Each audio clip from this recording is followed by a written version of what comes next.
Welcome to True Health Tuesday, and the truth will set you free.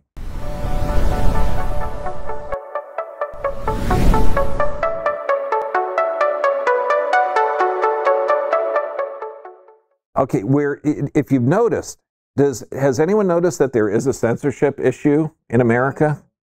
Okay, well, now that the National Socialist Party has taken a, oh, no, I'm sorry, that was a flashback to World War II. Oh, gosh, how bad could I be? Okay, but when you look at this, there is a huge amount of censorship going on. I just wanted to show you this because this was the Miss Beautiful Spine pageant. Just a snapshot to an earlier time. Okay, now we have a lot of educational videos on injections. I guess I can't say vaccines anymore. And we have a lot of things on EMF, and we can't say Cinco Hey anymore. That's the 5G. Oh, I didn't say that. Okay. You can't mention that vitamin C is good for anything or that it has been proven, even though if you're measuring a study. This is interesting, though. A state health commissioner has said he plans to mandate corona vaccines, and the Facebook is now saying ads will explicitly discourage vaccines, including portraying them as ineffective or unsafe. Anybody that says that, it will be banned. And so consequently, don't look at any of the trials for the experimental rushed vaccine. So now let's get into the lumbar and pelvic, because this is hugely important. Okay, now also too, we have a lot of different subscribers on YouTube and over 100,000 on Facebook, 700 on YouTube, and they're shadow banning us now. So if you getting this and you say, gee, I thought you stopped making videos. I honest to God look for them. They're all on our other sites. But this is one of the crimes that we have to stop. I mean, yes, they can ban your talking about vitamins. They can ban certain conditions.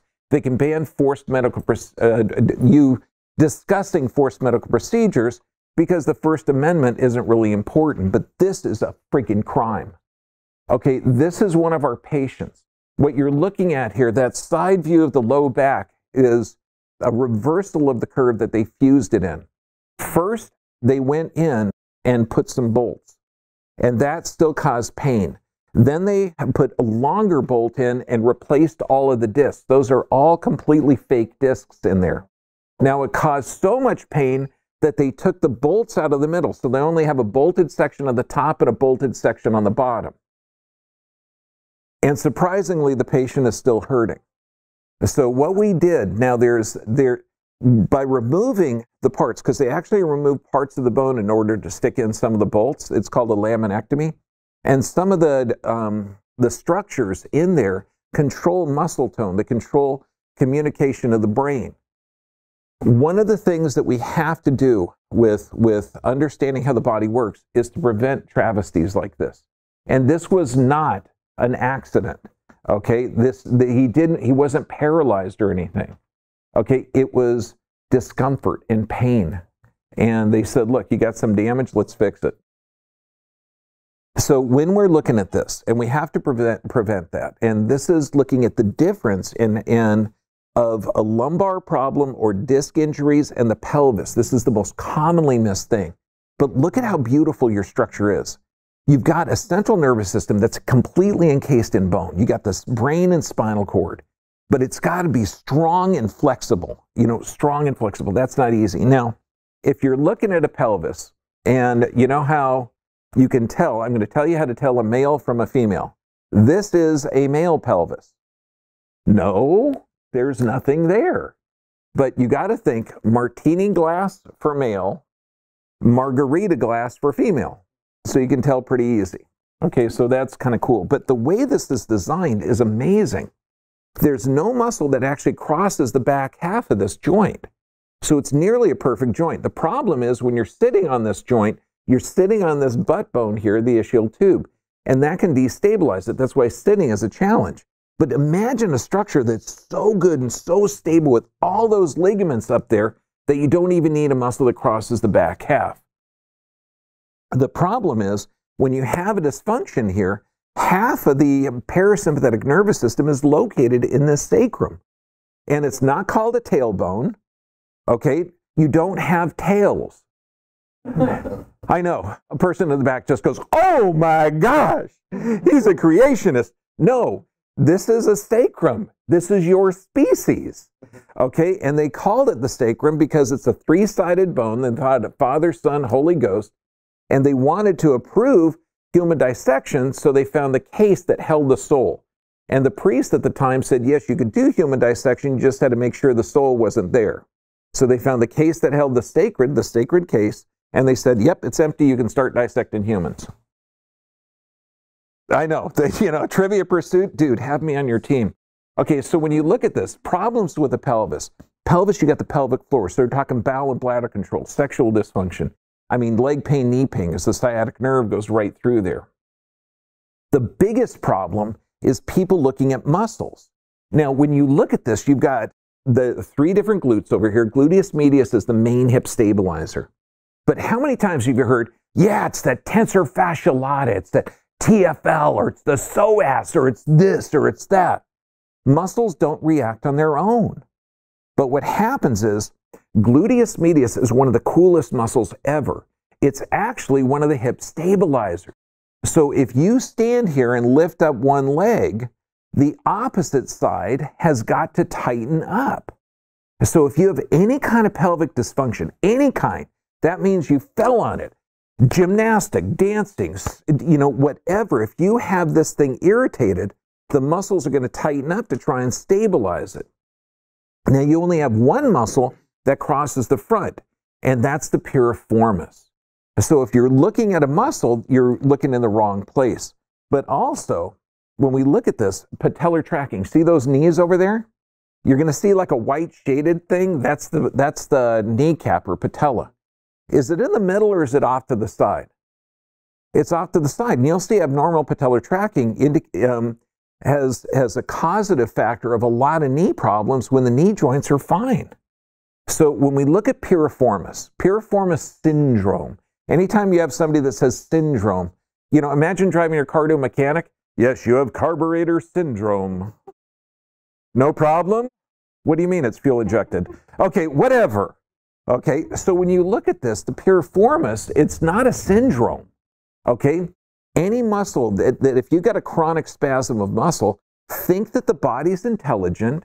Don't just nilly-willy relax it and loosen it up, because that doesn't make any sense. But particularly if you got the gluteus medius and the piriformis firing off, or an asymmetrical muscle spasms, you got to figure that, gee whiz, it's probably an unstable pelvis. Now, how can you tell? And this is one of the things I do on every patient that comes in. If they come in with long-term low back problems, what does that mean? First off, it's probably a symptom that there's something wrong here. I know. Whoa! Back pain means a problem with the back. Yeah, maybe. Okay, but also, if you have any problem in here, and the way the body works is if there's any kind of trauma, damage, or anything, the muscles that run from here at the base of the skull all the way down to the bottom, there's no conscious control. Okay, so they increase in tone under proprioception, under your body's position in space. So if your head goes forward, those muscles are going to tighten up. Your body goes off to the side, the muscles on the outside portion of the curve are going to increase in tone. So these are under not conscious control. If you're scared or have an anxiety attack, okay, or you're watching a Terminator, which, when was Terminator set in? What year? Yes, 2020. Okay, just checking if you knew that. Okay. Yeah. Okay, so when you're looking at it, those muscles aren't under conscious control. So if you have a problem here, any kind of a nerve issue, those muscles are going to tighten up. So what happens? The area above and below got to move twice as much.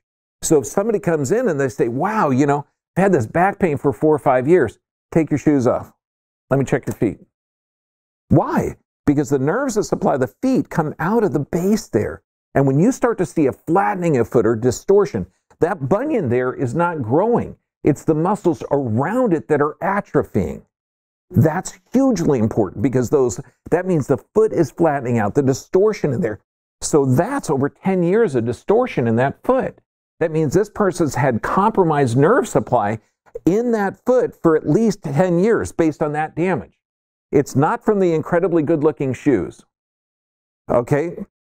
High-heeled shoes are okay for women. Why? Why? Because you feel pretty and guys like looking at you. There's nothing wrong with them. Okay, I'll show you how to fix the damage. It's okay. But with 3 sisters, my mom was a 40s glamour girl. We had to give her high-heeled tennis shoes even. Okay, now why is looking at the sacrum important? Because the sacrum houses that parasympathetic nervous system. So when you start to see foot distortions, you got to start thinking, wow, this has been a long-term unstable pelvis. And so that means that the fight or flight system is going to be activated, the sympathetic nervous system. But since this sacrum houses the parasympathetic half of it, parasympathetic is here and in the skull. That means resting, digesting, and repairing. So what are they going to have? Slow gastric motility. They're going to have poor digestion, bloating, gas. All of these symptoms are clues to a body adapting to a stress state. They are clues to a body adapting to a stress state. So if you have, a tight tensor fasciae lata or a tight gluteus medius, and the guy does the work every time and you feel great afterwards, why is it tight? You got to answer those questions. Here's a patient, and you can see her standing up. It's not exactly straight, is it? No. So what I'm looking at on this, I'm looking at multiple areas of trauma, subluxation, trauma that has been adapted to. So it was an initial trauma, then her body's adapting. Does that make sense? So there's an adaptation to the trauma. Now you're looking at an abnormal bowel gas there, which means that she's had compromised blood supply or nerve supply to that gut area for a long time. Now this is important because that's 80% of the immune system. It's also where neurotransmitters are produced. So when you see an abnormal bowel gas like that, you're looking at anxiety, stress, depression. And then if you're a doctor that doesn't have a clue about physiology and there's no blood test that shows you, then you give them a diagnosis of a condition that you have no clue at where it's from. You call it fibromyalgia. And let's call it, remember, fibromyalgia syndrome. Okay? So this is what's happening. Bowel and bladder dysfunction? No. Her body was responding correctly based on the stimulus. Correctly. Okay, and that's what you got to know because your body is self-healing and self-regulating. The worst part of this is if you understand that you've got a brain.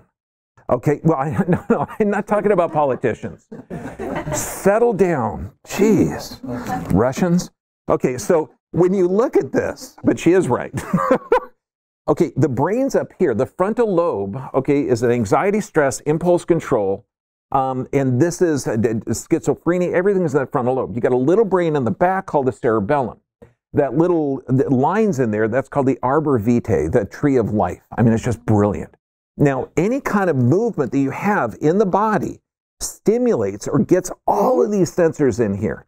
I mean, there are so many sensors. You've got joint mechanoreceptors that have proprioceptive or tells your body position in space. You've got the intrinsic muscles that have muscle spindle receptors that send proprioceptive signals in there. Even the ligaments have sensors in there. So all of these sensors, yes, they did cut them out of that first patient. I know. The doctor in the front just groaned. I know, I'm with you, brother. Okay. So these sensors communicate to the brain, but they also communicate to that cerebellum, and this controls the frontal lobe. Why is that important? Cerebellum plays a role in function, creativity, attention, planning. Tourette's, schizophrenia, autism spectrum, Parkinson's, addictions, OCD. What's our health czar? Wash your hands and stay away from people. Okay, that's not OCD. Yes, it is. Okay, so when you see this, if you see a foot distortion, start thinking there's a lumbar disc problem and a pelvic dysfunction, because this is hugely important. You can't have one without the other.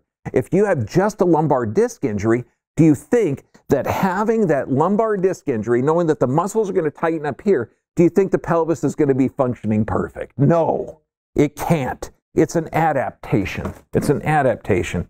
Anxiety, skin issues. Why skin issues if you've got a pelvis issue? because that puts you in a chronic sympathetic dominant state. What happens under that? You have low stomach acid. Low stomach acid, you can't break the proteins to amino acid, so your integrity of your tissue starts to break down. Poor sleep patterns. What happens when you're sleeping?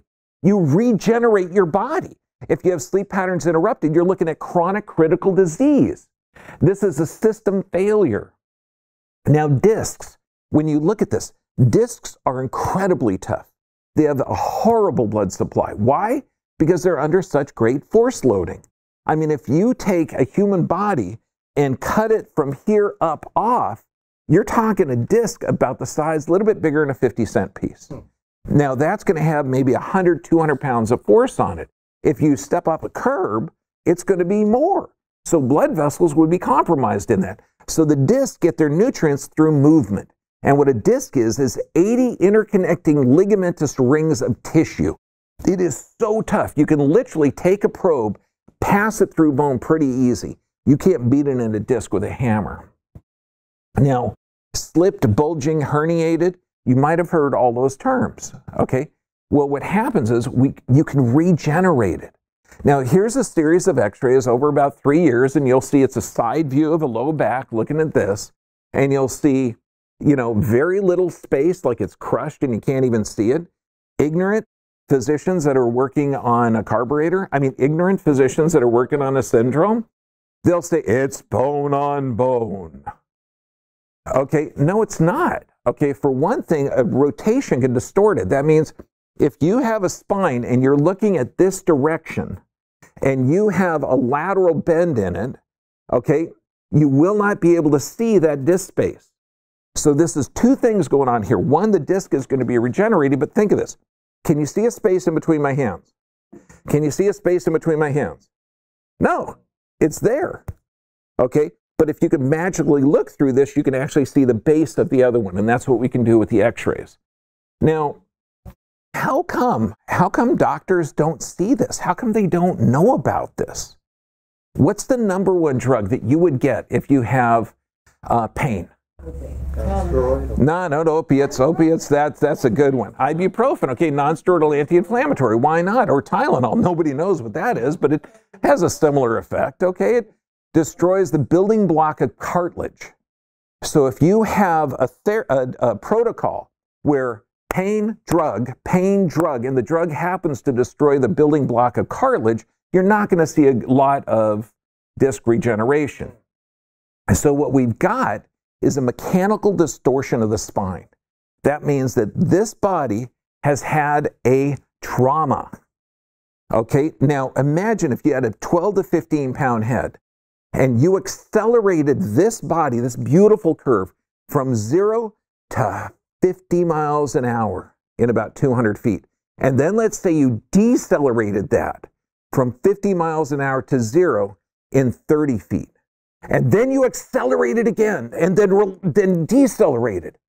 I'm just talking about going to the 405. It's like a 5-minute drive, okay? But our necks aren't designed for that. Our necks are designed to hold this 15-pound head and have a very, very mobile attitude so we can survive. So when you straighten this curve, you have less range of motion. You want to demonstrate? It's pretty cool. Okay, so sit up straight in your chairs.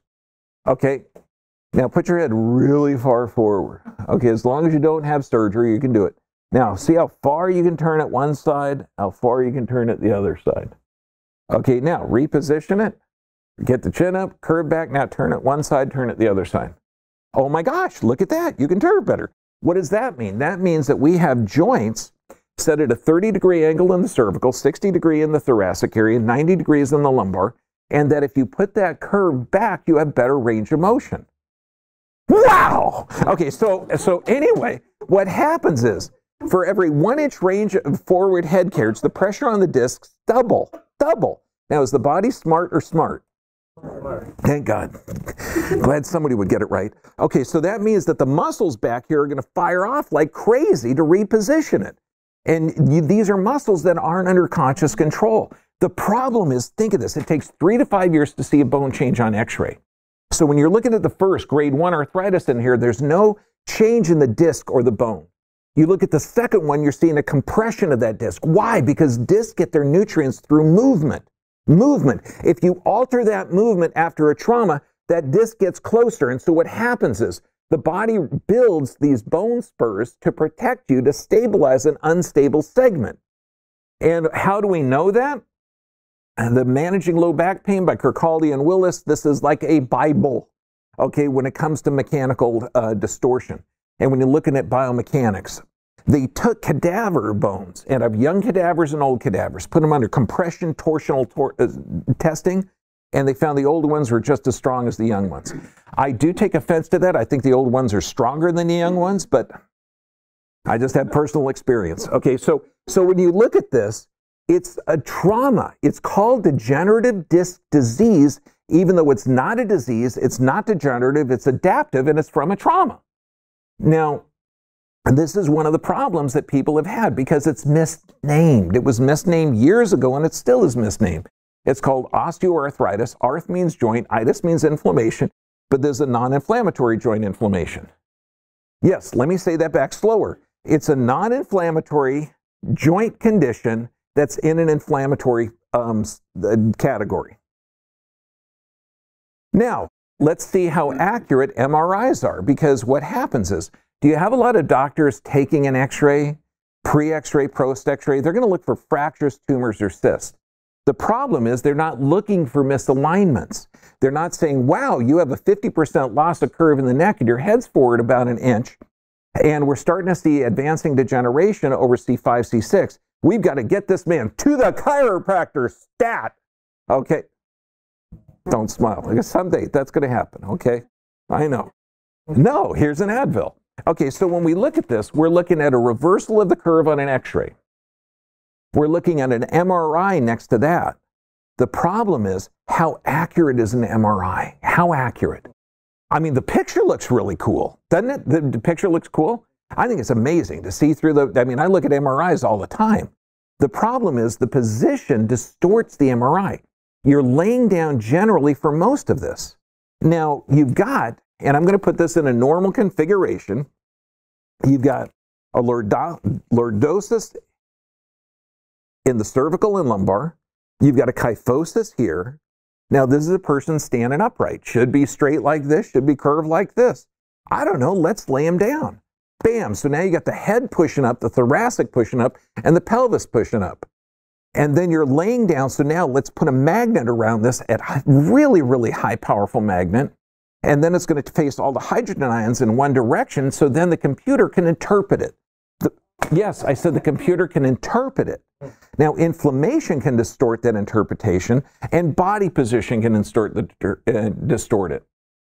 Stephen Brownstein, significantly more pathologists discovered an MRI done if the patient is standing or neutral or standing in extension compared to the conventional MRI. Here's the London Department of Radiology, Royal National Orthopedic. I like the way they write that. Supine magnetic resonance imaging is routinely used in the assessment of low back pain and radiculopathy. However, image findings often correlate poorly with clinical findings. Wait a second. Image findings often correlate poorly with the clinical findings. That means that this is a distorted image. So when people come in and they bring me their MRIs, I'll say, cool, did it have any like tumors, fractures, something neat? And they'll look at me like, no, it just showed a disc bulge. And I says, well, it's not accurate for a disc bulge. Inflammation distorts it in body position. We're going to take a stress x-ray, we'll find it. How common is that?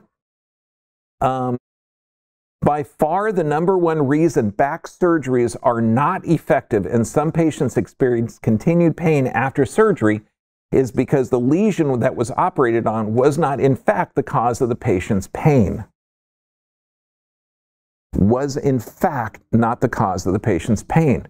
So utilizing, and then here's another challenge too. See, when somebody comes in with back pain, insurance is going to tell you, look at the back. And that's foolishness because you've got to look at the entire structure. Did this person have a horse fall? It slipped on skating. Then they had that, you know, in college, okay, they fell down a staircase. None of this stuff was addressed. but I got into an accident. This is what I'll tell patients. I said, have you ever been in an accident? Oh, yeah. Yeah, I wasn't hurt at all. Was the car totaled? Oh, yeah. It didn't feel a thing. Okay, if your daughter was in that accident, do you think we should have checked her? Bam. Okay, that's like, ow. God, I never even thought of that. So when you look at this, the difference between laying down, standing up, you're going to see totally different images because it is giving you an interpretation of what the computer says. This is how you actually find it. Now, there's probably other ways. I'm just going to describe the method that we've utilized over the last couple of decades on fixing people. We got to take a stress x-ray. And what that means is you're standing up, you're weight bearing. Now, do we take a lumbar x-ray on people who have had bowel disorders, anxiety, stress, and depression? Of course, because that's the gut area there. The spinal cord actually stops here. It continues on as a bundle of nerves, but around the thoracolumbar junction, that's the end of the spinal cord. And the spinal cord is a long tubular brain. You put pressure on there, it's called cauda equina syndrome. It negatively affects the entire gastrointestinal tract. It's like, good God, how could you not do that? And that is not blaspheme. It's God is good. And if he created you, you should be able to find the friggin' problem if you're given the symptoms. Yes or yes? Okay, good. It makes sense to me too. Okay, so you take this and you bend the person. Okay. Now, when you're bending the person, what we do, and this is for anyone that really wants to try this, you put your hands on the pelvis, and when they start bending, when they start to recruit, when that pelvis lifts up, you stop, because then you're isolating the low back. And you can see the picture over here on the left, on your left, how the pelvis is a little bit lower, okay, when they're bending off. The right pelvis is a little lower because they're facing us. Okay, that means that he felt it come up and they stopped. So in order to get an accurate assessment, you need an accurate film. No, I know. No, really, I teach at a doctorate level. So when you bend off to the side, the disc spaces should be narrow on the inside, wide on the outside. The problem is you're not seeing that on these films. You're not seeing a beautiful arch. You're seeing some areas where they're not functioning correctly. Now those, you could call it a herniated, bulging, slip. Those are not accurate terms. Why? Because you want to find it on an MRI. That's not an accurate device. It's like saying, you know, let's get a test that doesn't test if you're infected. Heck, it doesn't even test the quantity of the virus. And it's 80% false positive. Let's just call it a PCR test. Okay, no, that doesn't work either. Okay, so then you bend the person the other way. Okay, that's a little COVID humor. Okay, and you should see narrow on the inside, wide on the outside. And then that way you can assess it. Now, the weird thing is, when you get somebody, and this is the worst type of surgery you can have, they bolted the lumbar to the sacrum, either, I mean, in complete ignorance of brain function. Because remember, if you're altering motion in there, you're altering proprioception or communication of the brain. Then you're bolting it to the lumbar, which now the lumbar is mobile. The sacrum is held in place by ligaments. So you've permanently altered this person's biomechanics for forever. The problem is, after these surgeries, there was still pain. When we took the bending films, it was at the thoracolumbar junction, but that's not even the part of it.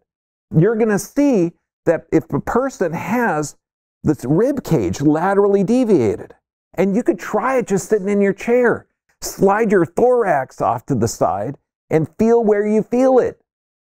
Okay? It's going to be the low back. So if you're like this from some type of trauma and you go into the doctor and you say, look, my back hurts, and you know, oh, well, here's a drug. Oh no, we'll take an x-ray of the back. You're going to miss everything. 50% of low back issues is coming from the neck. Why? Because that spinal cord doesn't stretch real well. It doesn't stretch hardly at all. Okay? And if this is pulling like this, thrown forward, it can negatively affect the entire body. That's why they call the curve in the neck the arc of life. By the way, do you know what my boat's name is? Arc. Not A-R-K, A-R-C. People think I couldn't spell it, but no, I meant arc of life. Okay, so when you look at this, Why don't doctors see this? I don't want to belabor the point, but it's because they're not taught that you can reshape a spine. They're not taught the critical, that if a body is misaligned, you're altering communication to the brain. They're not taught that if you alter this, have some type of problem here, some type of problem in the sacrum, if you have any kind of issue there, you're altering autonomic function. Autonomic functions means resting, digesting, and repairing are limited in you. That's how you live. That is not a good thing. But to give a drug that destroys joint cartilage to temporarily alleviate the pain, steroid injections we know are ridiculous because it's not functioning from a lack of steroids that you're going to get it. And in fact, let's say that you have a spine that shows a trauma. Okay, you're going to inject in where to straighten up the spine? Nowhere. So that's foolishness. So you're injecting something that destroys the joint cartilage, and you can only do 2 or 3 injections depending on the jurisdiction you're in, because it literally damages the connective tissue. Failed back surgery. Now, you can talk to some surgeons. They say they have a 98% success rate. Absolutely, but it really depends on your parameters. So if they knock you out and wake you up and you don't have any negative effects, man, that was a success. Okay, if you're putting pain in there, like if there's pain relief, well, if they have one fusion, you have a 40 to 80% success rate. 40 to 80% success rate. Is that a range? Yeah, we have a car for sale. It's either 4,000 or 8,000. No, you kind of want to know before you buy the friggin' car. If you have 3 levels, like what I'm showing you, which is very, very common, you have about a 15% success rate. Well, that's crazy. What about X-stops? And X-stops is a trip. I had one of the first guys, and they were doing a study out of Hoag, and this was back, I think in the late 90s, early 2000s. Let's say you have a problem here. Well, you'll see the nerves come out of the back half of this joint. And so typically there's going to be a damage because that disc is bulging in. So why don't you just stick a device in between the spinous processes and crank it up to take the pressure off?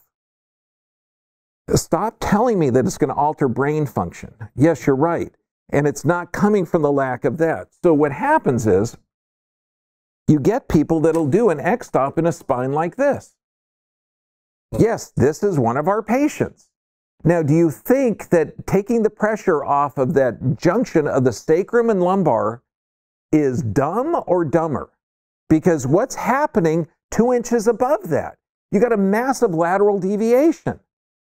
So, no, they didn't put a zipper in. Okay, because you know that's going to make a little bit of difference. Well, what's going to happen in a couple of years?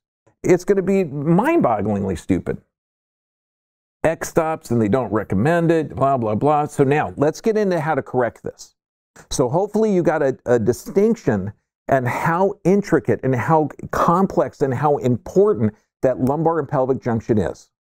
So now let's talk about correcting it. One of the biggest things, those machines there for traction, I'm not a big fan of, because I have never seen a herniated disc ever, and I'm talking tens of thousands of people, okay, that have had a beautiful straight spine, beautifully curved with a herniated disc, okay, even though that's what you're going to hear. What happens is there's one trauma on top of another on top of another. You're never going to see a herniated disc with a perfectly straight spine. It just doesn't happen. There's going to be loss of curve or anything. Now, these traction devices, they only pull straight.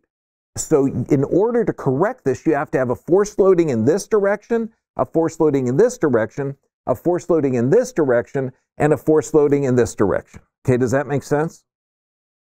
Now, one of the crazy things, this inversion table is one of the best things you can do if you're not American. I mean, it's amazing. Okay, well, because the reason I put that is because 54% of our children have a chronic illness or disease. 60% of our adults have a chronic illness or disease. That means your blood is thick, toxic, and stuck together. It's not holding oxygen. And then if you're looking at the multiple medications that Americans have, their blood is toxic, sick, and not working well. How would you like to invert your body and increase the blood pressure in your brain with this? No, that is not good. So when people say, hey, doc, I just got this thing. Sure, man, you could use it in about 6 months. We just got to get your blood pressure normalized off of the drugs. We got to clean up the blood. We got to take care of the toxicities. You're going to be fine, but in 6 months, you'll be able to use it. Now, this is me working on my daughter-in-law, okay? And I describe it. So what do we have? We have tables here that literally support the pelvis, suspend the abdomen. What does that do? That creates a negative pressure on the front portion of the disc. And then if the body is off to the side, I can contact here and bend the body around it, creating a negative pressure on the concave portion. It makes so much sense that if you do that, now how many times do you need to pump that or bend it? How many times? Do you want to know how many? The body's going to tell you. It's going to tell you. It's the coolest thing ever. Because these muscles, they don't have a conscious control.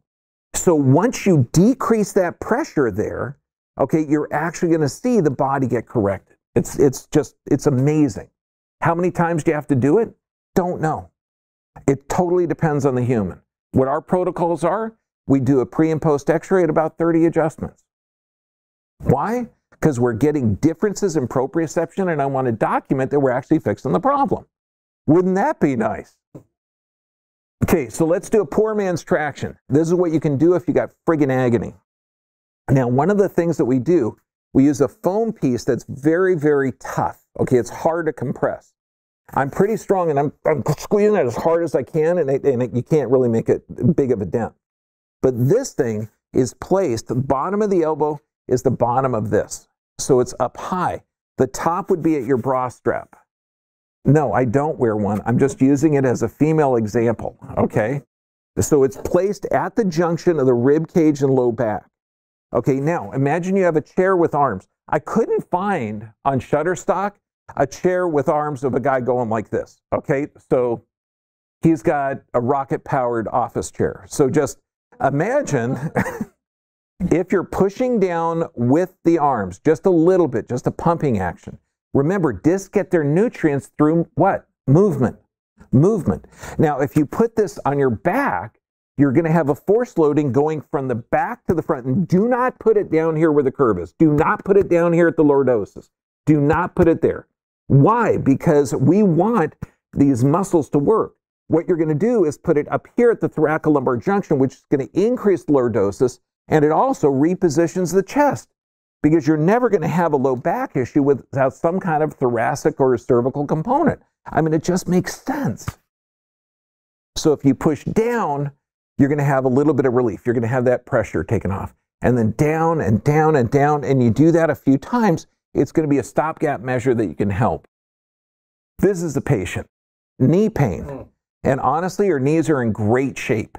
But what you're seeing is an abnormal patellar tracking. And she only came in with knee pain. That's her low back. Does the low back look normal, healthy, or does it look like there's been a few traumas? And she doesn't even feel it, okay? She understands that she's had difficult menstrual cycles. There's been some anxiety and stress, but that's fine. Mind-blowing, mind-blowing. When we look at this, this is the worst position you could possibly ever be in. And patients have come in there and said, yeah, my physical therapist and my doctor both said, if my back hurts, to lay on the bed and put a pillow underneath my legs. Absolutely. So if you look at this, this is a somewhat normal lordotic curve. You'll see the nerves come out of the back. Now, if you lay on your back and put your knees up, you flatten out the discs, okay? And what you might be able to tell is these holes where the nerves come out are now opened up. So it feels so good. It's amazing, except the discs are all reversed now. They're all wide at the back, narrow at the front, when in a normal lordotic curve, they're narrow at the back, wide at the front. So this is completely contraindicated. It's horrible, horrible. Do not do it. Here's the patient. These are 2 fake discs and bolts. The easier thing about this one, though, is they didn't bolt it to the sacrum. Once you get that, it's a challenge. But what's interesting is even after 7 surgeries, you're going to see a 6-degree curve on one side and less than a degree curve on the other. All of that pain that required all those 7 surgeries was not at that site of surgery. It doesn't mean that we're good at identifying that stuff, or we are good at identifying it, but you can't utilize unscientific behaviors, even though there's a really bitchin' machine called an MRI. Sitting is hugely important. When I see a commercial, wow, with that bladder leakage, you know, I love these diapers. It's going, good God, you're 55, 60 years old. What the hell are you doing with bladder leakage? You know, that doesn't make any sense. So the old mnemonic, S2, 3, and 4, keeps the ding-dong off the floor. Okay? And because it is a PG show. But it's also one of the mnemonics that you would teach, because you'll remember this. So where's the pelvic nerve? What supplies the pelvic floor? S2, 3, and 4. Okay, C3, C4, C5, keep you alive. Okay, that's the diaphragm. Okay, so all of that stuff just makes sense. But when you know that down here, you've got like a trampoline almost of muscles, and embedded in that trampoline is the coccyx, and it's just floating in there. It's detached by cartilage. Now if you're having all these stomach contents, you're sitting on this ischial tube, it's spreading apart the ischial tube, and that's going to stretch the muscles, and that's going to weaken the muscles.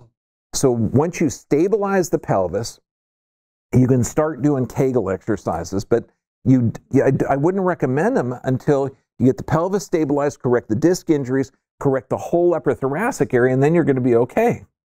When you look at this bowel and bladder control, everything is involved in that pelvis, everything.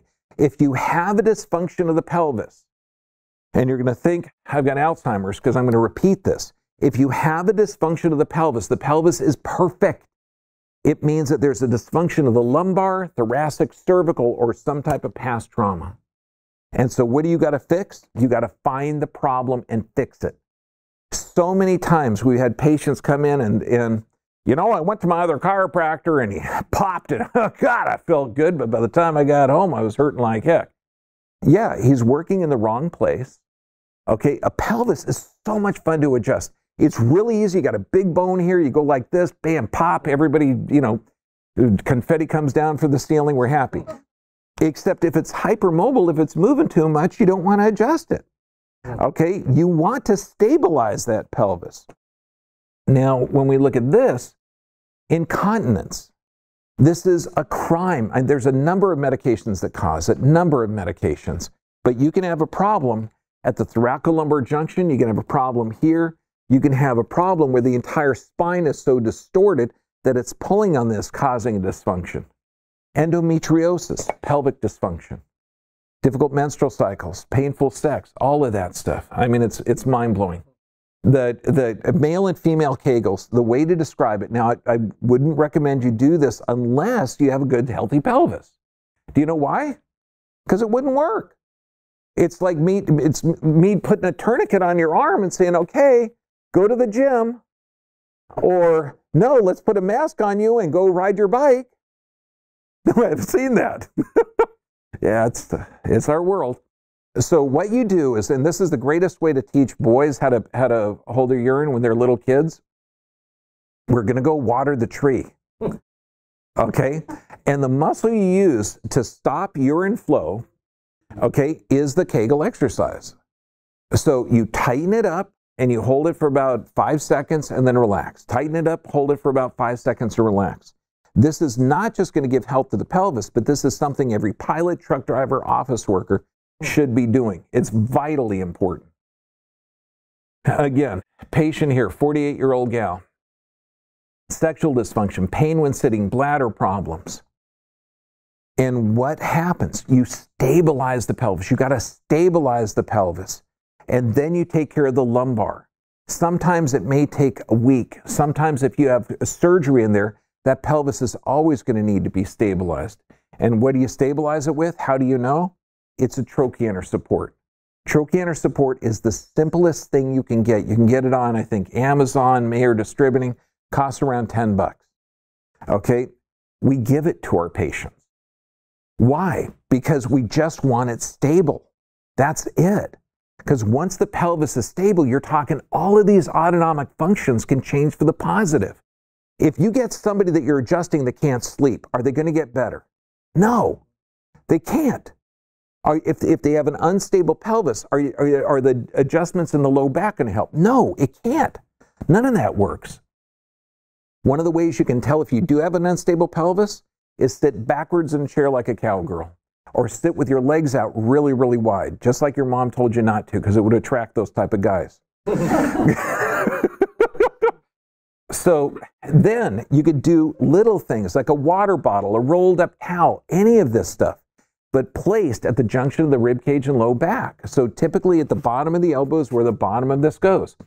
I put it too low because those guys on the chairs over there have it right in the small of their back. You don't want it. You want it up a bit higher. A ball chair is a good thing because your pelvis, if you're sitting on a flat surface, this isn't moving. If you're sitting on a ball, you're sitting on these two ischial tubes and you're always rocking this just a little bit to maintain your balance. So a ball chair is great. When you look at this is one of the technical devices that we actually give our patients. No, it is not a 4x4. It used to be. Now it's a health device. So you're going to put your ball of your foot up on this. Now my wife has got size 4 feet. Those are ridiculous. Those are like mutant. Okay, she can use this. So don't say that your foot is too small. I know, you can use it too. So this is something you do 1 minute twice a day, because if you can't do this, if you don't have dorsiflexion, if you're not able to lift up your foot, when you walk, you're going to be walking with your pelvis. Okay, so that's ridiculous. So if you're going to fix the lumbar, you got to stabilize the pelvis. You better look at the gait. You better look at the calf. You better look at how the whole dynamics are. So if you're looking at the importance of the lumbar and pelvis to your life, okay, and you're not paying attention to the flattening of the feet or the calf or the loss of good motion, you are not going to be effective at correcting them. Swelling. You have a pump on the back of your leg called the soleus. And when people have swelling, yes, I know that some of the crazy things is they'll be given a hydrochlorothiazide, a blood pressure drug called a water pill. No, water comes in glasses, okay, it's not in pill form. This is damaging thing that damages their kidneys, but it will drain the fluid out of their leg. Yes, your leg swelling will go down. We're not fixing the problem, but you're going to give this diuretic that increases your risk of stroke and damages your kidneys. Instead of telling them to gas pedal their feet, to actually use the existing pump. But if that pump has been compromised because of nerve supply, then the gas pedaling won't work. So you have to look at why the swelling is there. The rebounders are one of the best things in the world, but if you have an unstable pelvis, stabilize it. Use one of those trochanter supports, vital. This one here is one of the best exercises around, the balls. I mean, you can do everything, but it's movement that gets in there. The bones are not out of place and we don't put them into place. What we're doing is we're changing the position and motion, so we change the communication to the brain. Because your body is not supposed to be in place or out of place. You're a dynamic, living creature that needs all of this stuff working together. And it is possible. You want anti-inflammatories? Bitchin'. Take the ones that make inflammation work. It's called plants.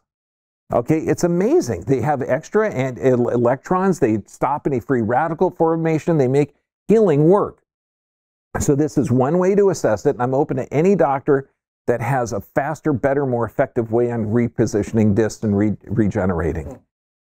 R1, full spine stress x-rays with lateral lumbar flexion and cervical flexion and extension. Heart rate variability. Why? Because you got to check their autonomic function. If a person's in a stress state, they are not going to get better. You got to find the physical, chemical, and emotional stressors that's an adaptive response to the trauma initially. Full body thermography, why not? And today we got one of the most poisoned populations on the planet. Wouldn't it be cool to see if we have estrogen dominant pattern, if there's liver inflammation, if there's some kind of lymph stagnation? Yeah, it'd be nice to have a predictive thing that will prevent disease in the future. Cool. That's why we got one at both of our clinics. How to correct it. I know. Okay, so that's how to assess it. How to correct it? You got to find a corrective chiropractor. We had 7 questions I'm going to show you in a minute. But also, that's only part of it. You've got to change the circadian rhythms. You've got to teach somebody how to sleep. You got to show them how to clean their blood with a plant-based nutrition. And if you're not taking care of the emotional component, you will not get that person better ever. Why? Because just like a Halloween cat, these muscles that run from here down to here, they're not under conscious control. If you're in anxiety, stress, or depression, those muscles are going to increase in tone. And if you have a lateral deviation and these muscles increase in tone, you're going to feel it. You're going to be upset and you're going, gosh, you're such a pain in my neck. Okay? Yeah, that's where it came from. Okay, so physical, chemical, and emotional stress. You solve that, you're hunky-dory. These are the 7 questions. All you got to do is find somebody that says yes to 5 of the 7 questions. If you find somebody that says yes to 5 of the 7 questions, but they really aren't sure or confident, they can come to one of our offices and we'll train them. They can observe us, we'll train them. It'll be cool. Do you know how much we charge to train doctors? Nothing. Nothing. Why? Because we need to help the planet, obviously. Okay, now, Millions Against Medical Mandates. I encourage you to join this group because the world is going to get crazier. Political organizations, Medical Freedom PAC, but all of this stuff, it's being shadow banned, totally banned, everything banned.